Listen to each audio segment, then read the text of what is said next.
आप सबको विदित है कि इस शरीर की जन्मदात्री पूज्या माता जी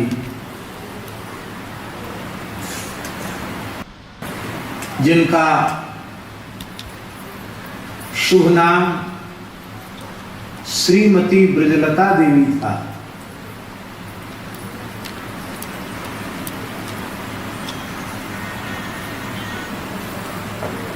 कल उनका निकुंज गमन हुआ, उनकी ब्रजल प्राप्ति हुई। शाम को 6-7 बजे तक तो बिल्कुल ठीक थी। 7 बजे के बाद थोड़ी सी बेचैनी आरंभ हुई। हम शालिग्राम जी में दीपदान कर रहे थे, बोले माता जी याद कर रही है। पहुंचे और बहुत अधिक कष्ट नहीं हुआ। भगवत स्मृति अंतिम क्षण तक बनी रही और लगभग 2:30 बजे रात्रि को उन्होंने उसके पूर्व मलुकपीठ में 1.25 लाख शालिग्राम जी के यहाँ तुलसी शालिग्राम विवाह था।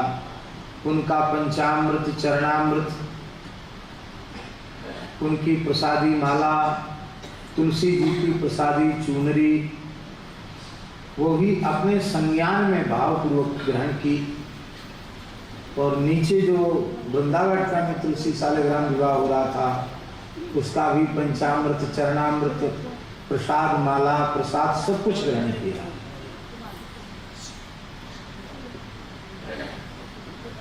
और जैसे कोई पूरी तैयारी से महोत्सव पूर्वक महाप्रयाण करे, इस पद्धति से उन्होंने महाप्रयाण किया।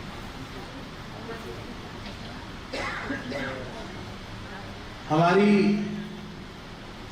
वे परम पूजनीय जन्मदात्री हैं, इस भाव से नहीं, वस्तुतः इस प्रकार का निर्मल हृदय, इस प्रकार की भगवान के प्रति, सद्गुरु भगवान के प्रति, संतों के प्रति, गौ ब्राह्मणों के प्रति इस प्रकार की भक्ति इस युग में अत्यंत अत्यंत दुर्लभ है। सबसे महत्वपूर्ण बात तो गुरु जी ये है कि अपने बाल्यकाल से अंतिम क्षण तक एक बार भी झूठ नहीं बोली हुई, कभी उन्होंने असत्य भाषण नहीं किया।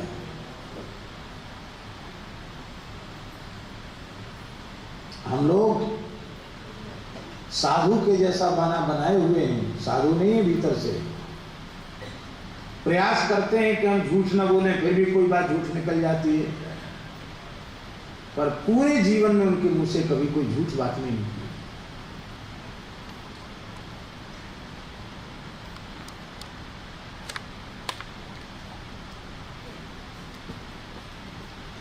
रात्रि में 3 बजे के बाद कभी भी शैया पर जब तक स्वस्थ रही, पौड़ी नहीं रही। रात्रि को 11 बजे गांव में शयन करना, सारा कार्य करके, और सवेरे 3 बजे शैया का त्याग कर देना। नित्य सरोवर में स्नान करके सबसे पहले शिव जी को, भगवती को जल पूरे गांव में उन्हीं का चढ़ता था। आने के बाद गो सेवा में लग जाती, फिर पुनः एक बार स्नान करके फिर नित्य नियम में जाती। इतना श्रम किया और इतना साधन किया, और इतना ही नहीं गुरु जी, पिताजी की सरकारी नौकरी कहीं तबादला भी हो जाता, गांव में तो माता जी ही रहती। तो अपराह्न काल में परिवार की माताओं के साथ बैठ करके श्रीमद् भागवत की चर्चा करना, बांचकर सुनाना, डोंगरी जी की भागवत, भावार्थ रामायण, पूरी चारों खंड भक्तमाल, संपूर्ण महाभारत, शिव पुराण, जो भी आर्ष ग्रंथ यद्यपि वो संस्कृत भी पढ़ना जानती थी, पर हिंदी बाँच करके वे सुनाती थी।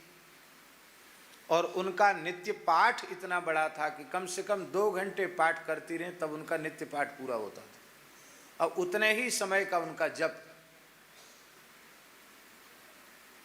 इस प्रकार की उनके जीवन की बहुत विलक्षण घटनाएं हैं। शरीर के पिताजी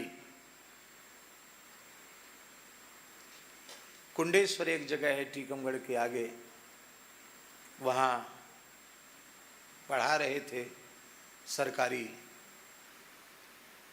कॉलेज में। माताजी गांव पर अकेली घर पे थी। बहुत तेज बुखार हो गया। पुरुषोत्तम मास चल रहा था। घर में कोई नहीं था, अकेली थी। इतना तेज बुखार कि द्वार बंद करना भी उनके लिए शक्य नहीं था। तो जहाँ ठाकुर जी का स्थान गांव में है वहाँ वो लेटी थी और आर्त भाव से उन्होंने श्री राधा रानी का स्मरण किया कि देखो मेरी परिस्थिति कैसी है। पिताजी का स्मरण करके वो तो वहाँ सरकारी नौकरी पर हैं और उनके ज्येष्ठ पुत्र बैंक में मैनेजर थे, वो भी कहीं दूर हैं। मोबाइल का ज़माना था नहीं, गांव में टेलीफोन होते नहीं थे। और कोई नहीं है मेरे पास, लगता है आज हमारा शरीर रहेगा नहीं, तो हे राधा रानी आप कृपा करो। जैसे ही आर्त भाव से श्री राधा रानी को पुकारा, साक्षात श्री राधा रानी, स्वप्न नहीं जागृत अवस्था में साक्षात राधा रानी वहाँ प्रकट हो गई। पूरा अंतर कक्ष उनके दिव्य प्रकाश से परिपूरित हो गया और उन्होंने बड़े स्नेह से सिर पे हाथ रखकर कहा, अम्मा हम तो सदा सर्वदा तुम्हारे पास रहते हैं, तुम क्यों रो रही हो कि हम अकेले हैं? अकेली नहीं हो, मैं पास में हूँ तुम्हारे। अब बुखार है ना, बिल्कुल ठीक हो जाओगी। सिर पे हाथ रखा और माताजी का तीव्र ज्वर तत्काल शांत हो गया।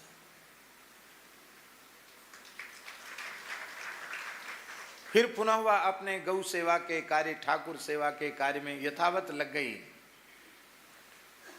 और जब पिताजी छुट्टी पर, रविवार की छुट्टी पर गांव आए और माताजी ने ये घटना सुनाई और उससे उनकी इतनी भाव की जागृति हुई कि उनका मन हुआ कि अब हमें तो वृंदावन वास ही करना चाहिए।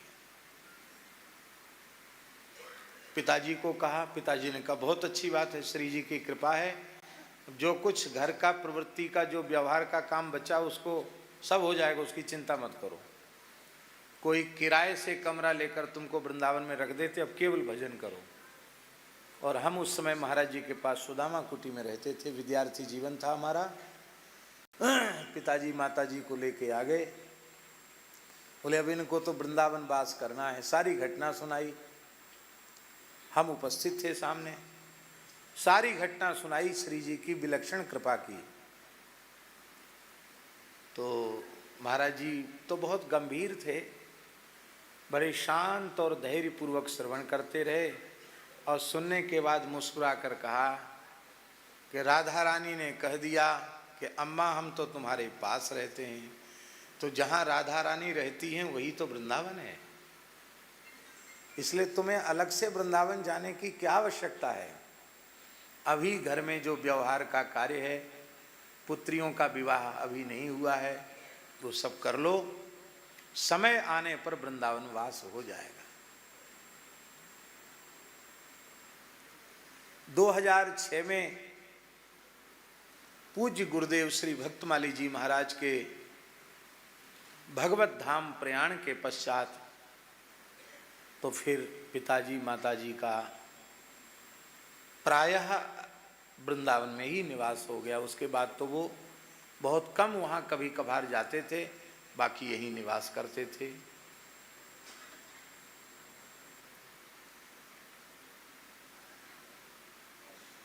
अंतःकरण की स्थिति गुरुजी ऐसी थी कि गृहस्थाश्रम में प्रायः माताओं में अपनी पुत्रियों के प्रति, अपनी पुत्री की जो पुत्र हैं या पौत्री हैं दौहित्र, उनके प्रति ममता होती है, या परिवार में पौत्र पौत्री होती उनमें भी ममता होती है, बहुओं के प्रति भी ममता होती है, पर उनके हृदय में किसी के प्रति ममता नहीं थी। धीरे धीरे अधिक से अधिक अंतर्मुख होती चली गई। पिछली बार सज्जन जी खेड़ी घाट में पूज्य छोटे सरकार ने उनको, पिताजी जाते ही हैं, माता जी बोली आपके बिना हम रहेंगे नहीं, तो उस स्थिति में माता जी को भी खेड़ी घाट लेके गए। धूनी वाले दादाजी की परंपरा के संत छोटे सरकार वहाँ कुछ निर्माण कार्य कर रहे हैं गांव में, तो उनका मन था कि वहाँ से होकर गाड़ी जाए, कार उनकी, और माताजी एक बार उस भवन को देख लें, वहाँ चली जाएं। कितनी दूर खेड़ी घाट है इंदौर के आगे, वहाँ से गांव गाड़ी आई, बहुत व्यवस्थित गाड़ी थी, मर्सिडीज गाड़ी, जिसमें उनको कष्ट न हो। और पिताजी ने कहा कि एक बार भीतर चलो, मकान को देख लो। उन्होंने नज़र उठा करके मकान की ओर नहीं देखा, एक ही बात कही, हमको यहाँ क्यों ले आए, हमें वृंदावन ले चलो, हमको कुछ नहीं देखना है, हमको वृंदावन ले चलो। जिस घर में जीवन खपाया हो उस घर में बिल्कुल ममता न रह जाना,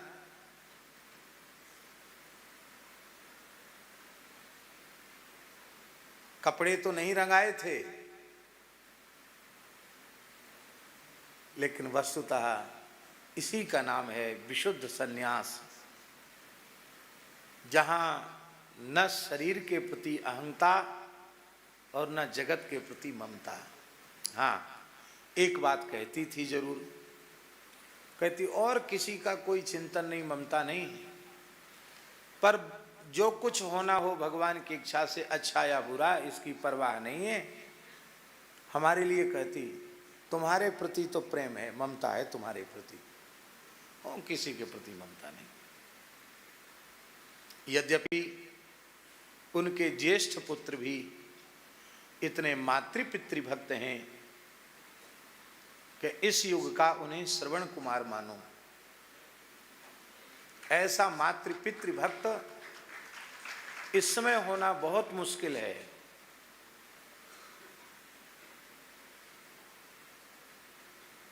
और गुरुजी जीवन की शुचिता इतनी अद्भुत कि अपना निर्वाह, जो उनको सरकारी पेंशन मिलती उससे अब जीवन पर्यंत अपना निर्वाह किया। आश्रम के ऊपर कोई भार बने ऐसा नहीं, और कोई हठपूर्वक उनके चरणों में कुछ भी अर्पित कर गया, उसका एक पैसा पूरे जीवन में अपने परिवार में, अपने शरीर में नहीं लगाया। पूरी की पूरी सेवा, गौ सेवा, संत सेवा में कहीं न कहीं तत्काल अर्पित कर दी।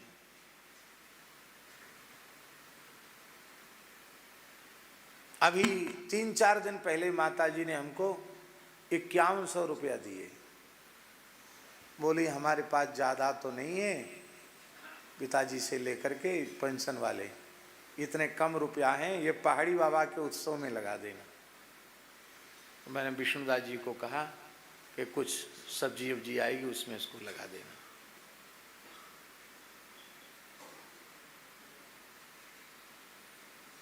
जैसा उनका पवित्र जीवन था, ऐसी ही पवित्र तिथि देवोत्थापनी एकादशी। 2-2 जगह तुलसी शालिग्राम विवाह हो रहा है, 1.25 लाख शालिग्राम जी में हो रहा है, वृंदावाटिका में भी हो रहा है, ब्राह्मण मंत्रोच्चार कर रहे हैं, वेद पाठ हो रहा है, संपूर्ण श्रीमद् भगवद गीता श्रवण किया, संपूर्ण भक्तमाल श्रवण किया, ब्रजरज प्राप्ति की, और हमारी ही अंक में जगन्नाथ जी का महाप्रसाद, तुलसी दल, भगवत चरणामृत, संत चरणामृत, ब्रजरज आदि लेकर के लगभग आधा घंटे उनका पवित्र मस्तक हमारी गोद में रहा और आधा घंटे बाद उन्होंने भगवत स्मृति पूर्वक अपने देह का विसर्जन किया। शारीरिक रूप से तो अस्वस्थ भी थी, लेकिन ऐसे ही नहीं थी कि वो अकस्मात चली जाएं। कल 6-7 बजे तक तो बिल्कुल बातचीत कर रही थी। कल दोपहर में कह करके वाजपेयी जी की गृहिणी को कहा कि तुम बढ़िया आटे का सुंदर गाय के घी का हलवा बनाओ, भोग लगाओ, मैं हलवा खाऊंगी। कल मांग करके तो उन्होंने बनाकर हलवा खाया।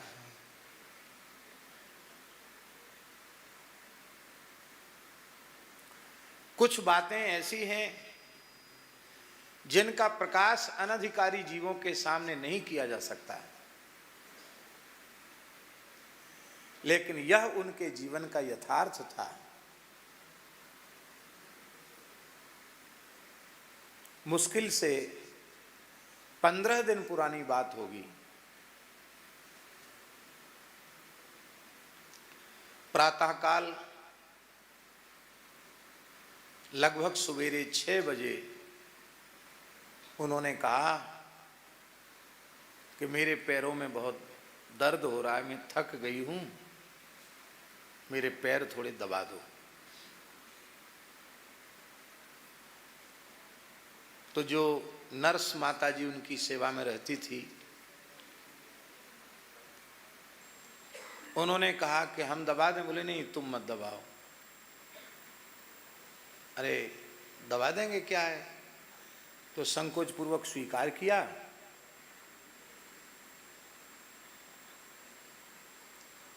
बहुत ध्यान दे करके जो बात हम कह रहे हैं उसको सुनिए। इस युग में इस प्रकार की विलक्षण घटना तो ब्रजवासी है मैया जो नर्स है, क्या मैया आप कहूँ जाओ आओ तो हो नहीं, चलवे फिरवे लायक तो हो नहीं, कहाँ थे, थक गई। तो बोली राधा सखी आई थी अष्ट सखियों के सहित, उनके साथ हम भांडीर बन गई थी। जहाँ, कहाँ भांडीर बन, बोले जहाँ ब्रह्मा जी ने राधा कृष्ण का विवाह करवाया वहाँ भांडीर वन में गई थी हम, वहाँ खेल रही थी राधा रानी के साथ, और उनके साथ लौट कर आई है, वो हमको यहाँ तक भेजने आई हैं सखियों के सहित। तो मैं चलते चलते थक गई हूँ। तो नर्स माता जी ने समझा कि इन्होंने सपना देखा होगा, तो वो उनसे बातचीत छोड़ करके सामने देख करके बोली कि अब तुम जाओ, अब तुम जाओ, तुम लोग चली जाओ। तो उन्होंने फिर पूछा किससे बातचीत कर रही हो। अरे बोले तुम्हें दिखता नहीं है, सामने राधा जी खड़ी है, ये तुंग विद्या खड़ी है, ये सुदेवी खड़ी है, ये रंग देवी खड़ी है, ये विशाखा जी खड़ी है। सखियों का नाम लेने लगी। उनको क्रमशः सखियों के नाम याद नहीं थे, सखियों के नाम लिए उन्होंने। फिर चरण से लेके और चंद्रिका तक राधा रानी के संपूर्ण श्रृंगार का वर्णन किया। और बोली ये सामने खड़ी तो है, मुस्कुरा रही, तुम्हें नहीं दिख रही है। तो उन्होंने कहा कि हमको तो नहीं दिख रही है। तो बोले अब उनको देर हो गई, अब गेट खोल दो, उनको जाने दो, गेट तो बंद ही रहता रात को। तो देखो उनसे बच के जाना, उनका शरीर छूना नहीं। तो अभी भी वो माता जी है, वो कहते जैसी मैं उस किवाड़ा खोलने के लिए गई तो मेरे सारे शरीर में अकस्मात रोमांच हो गया, और एक दिव्य सुगंध, ऐसी सुगंध कभी सूंघी नहीं। हमको लगा कि कुछ दिव्य घटना यहाँ घटी है। और जहाँ राधा रानी खड़ी थी वहाँ रज, सखियों की चरण रज, जबकि कमरे में डिटॉल से, फिनाइल से अस्वस्थ होने के कारण 3 बार 4 बार पोछा लगता है, वहाँ धूल मिट्टी का तो कोई काम नहीं। उस रज को एक पात्र में उन्होंने इकट्ठा करके रख लिया और अधिक आश्चर्य की बात ये हुई, उनको ये हुआ कि कोई आया नहीं गया नहीं, सवेरे 6 बजे रज कैसे आ गई, चरणों के चिन्ह बने हुए हैं, रज आ गई है। तो वो नली कई बार निकाल देती थी माताजी, तो कपड़े से उनका हाथ ऐसे बांध देते थे। बोले हमारा हाथ खोलो, तुम्हें विश्वास नहीं है। उन्होंने हाथ खोला तो ऐसे हाथ किया तो हाथ में रज थी। बोले ये भांडीर बन की रज है। बोले मेरे चरणों की ओर देखो, तो उनके चरणों में जैसे खूब धूल में चल के आई हों, उनके चरणों में रज थी, उस रज को भी झाड़ करके रखा गया। इसको स्वप्न कहेंगे, ये प्रत्यक्ष लीला हुई। और अभी अभी की बात, अक्षय नवमी पर माताजी ने हठ किया कि हमको वृंदावन की परिक्रमा करा दो। तो उन्होंने कहा आप ऐसी ऐसी बातें बोलती हो, नर्स ने, वृंदावन की परिक्रमा, आप चल तो सकती नहीं हो, व्हील चेयर पे बिठाना पड़ता है, इतनी भीड़ चल रही कैसे परिक्रमा दोगी। तो दिन में कई बार दुखी होती रही, थोड़ी नाराज भी हो गई, हमको परिक्रमा कोई नहीं करा रहा, हमको परिक्रमा नहीं करा रहा। अक्षय नवमी के दूसरे दिन, दसवीं, बोली हम तो परिक्रमा करे आए, तुम अब तुम्हारी जरूरत हमको नहीं है।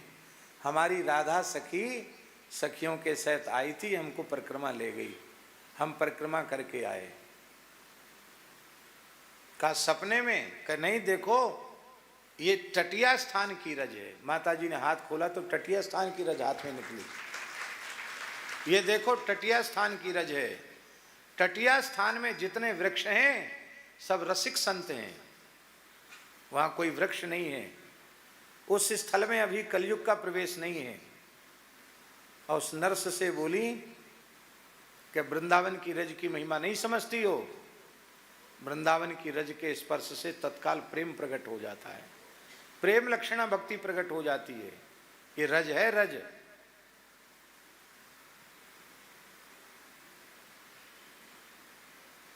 अभी एक दिन बोली कि बस इसी लीला चिंतन में, लीलानुभव में वो रहती थी लगभग 4-6 महीने से। तो बोली 5 महात्मा आए थे और सखियां आई थी, हमको मानसरोवर ले गई।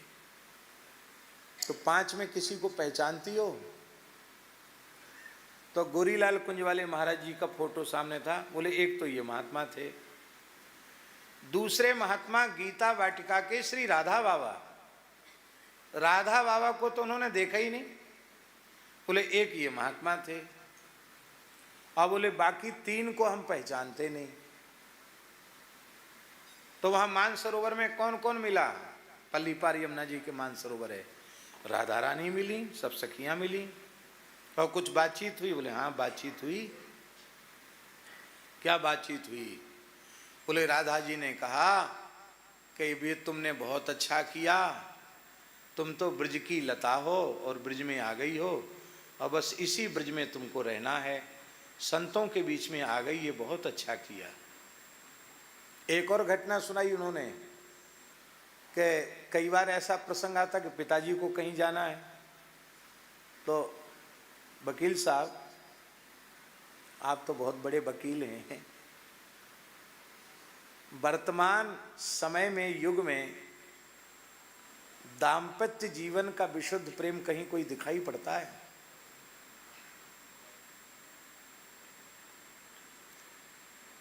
उसका कारण है गुरुजी कि नारियों में पातिव्रत नहीं है और पति सदाचारी नहीं है। प्रेम कहाँ से होगा?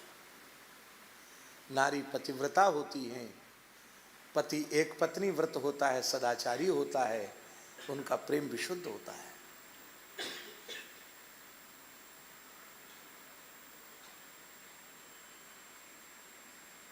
अपने पूरे जीवन में पिताजी के बिना नहीं रही वो।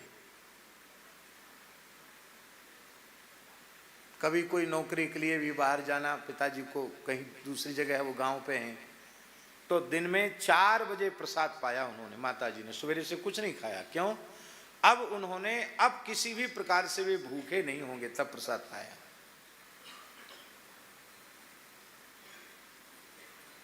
तो अब शरीर अस्वस्थ हो गया, तो फिर पिताजी को कहीं खेड़ी घाट गए या कहीं गए, तो फिर वो कहती आपके बिना हम नहीं रहेंगे।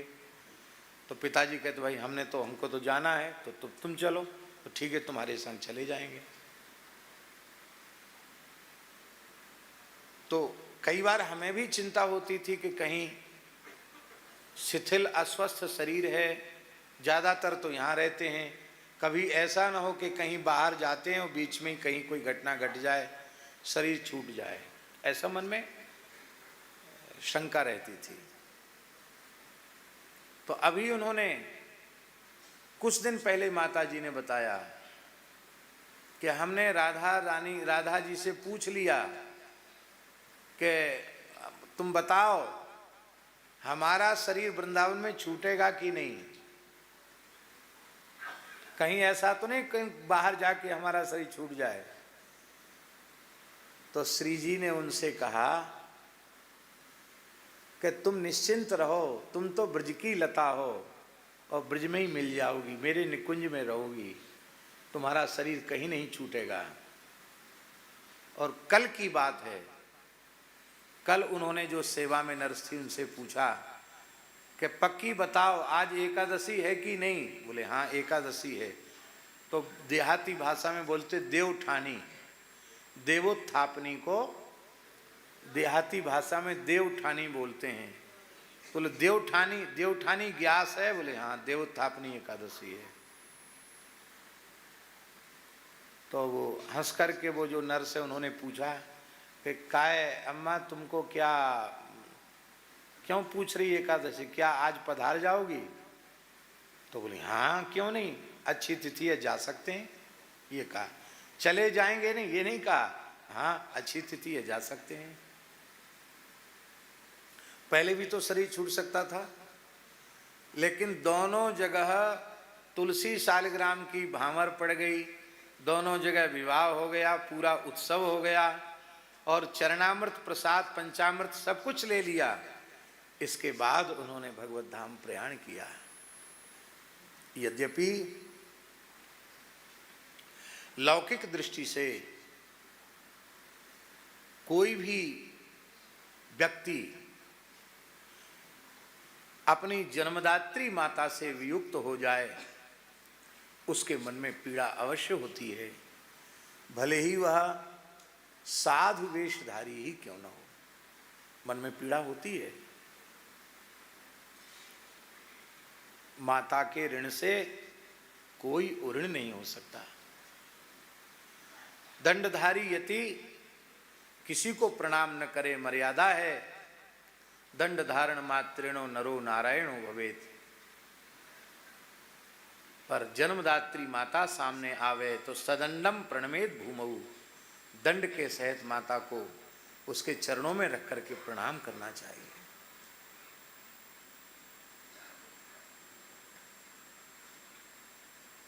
भगवान के समान पूजनीय माता नहीं, हमारे हृदय से पूछो तो भगवान से अधिक पूजनीय माता। पुराणों में भगवान व्यास कहते हैं नहीं मातृ समो गुरु, स्कंद पुराण का वचन है गुरु जी, माता के समान सृष्टि में कोई गुरु नहीं, माता श्रेष्ठ गुरु है।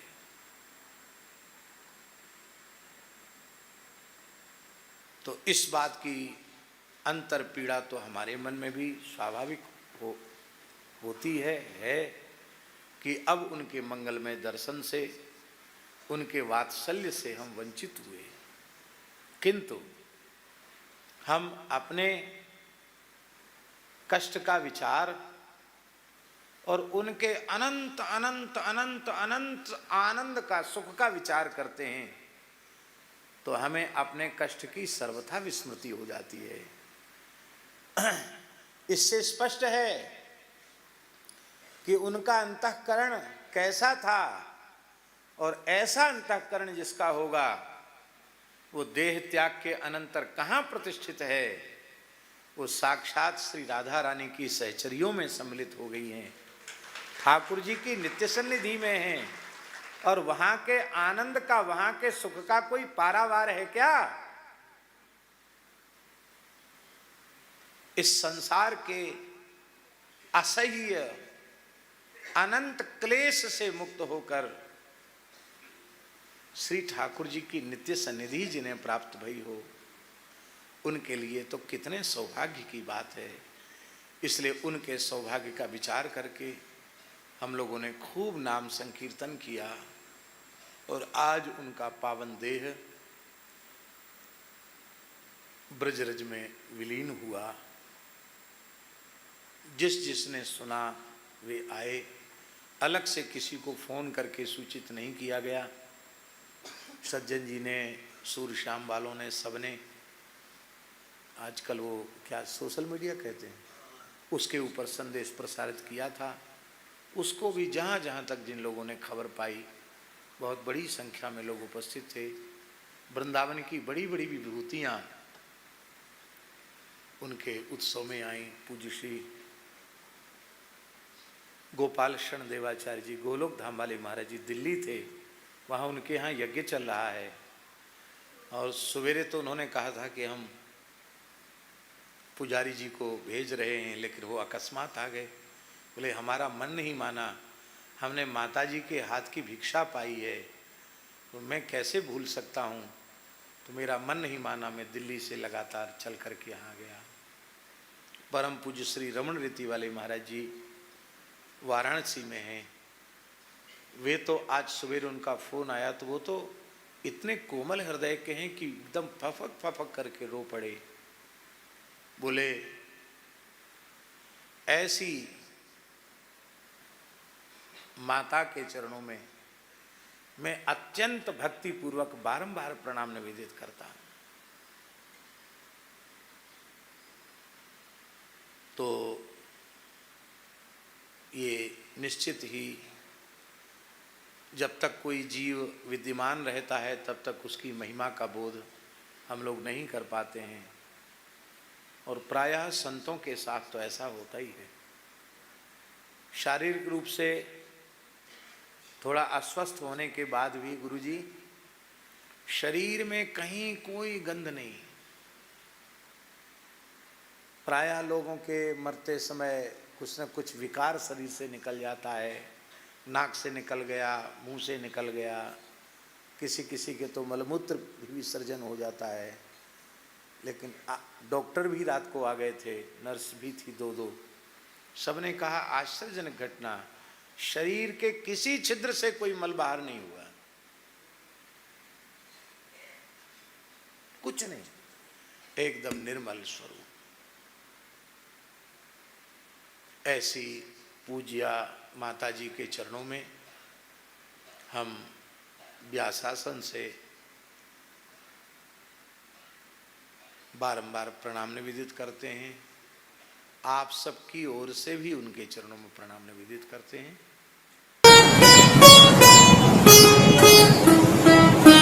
श्री सीताराम प्रतिदिन सत्संग एवं दर्शन के लिए श्री महाराज जी के ऑफिशियल चैनल को जरूर सब्सक्राइब करें।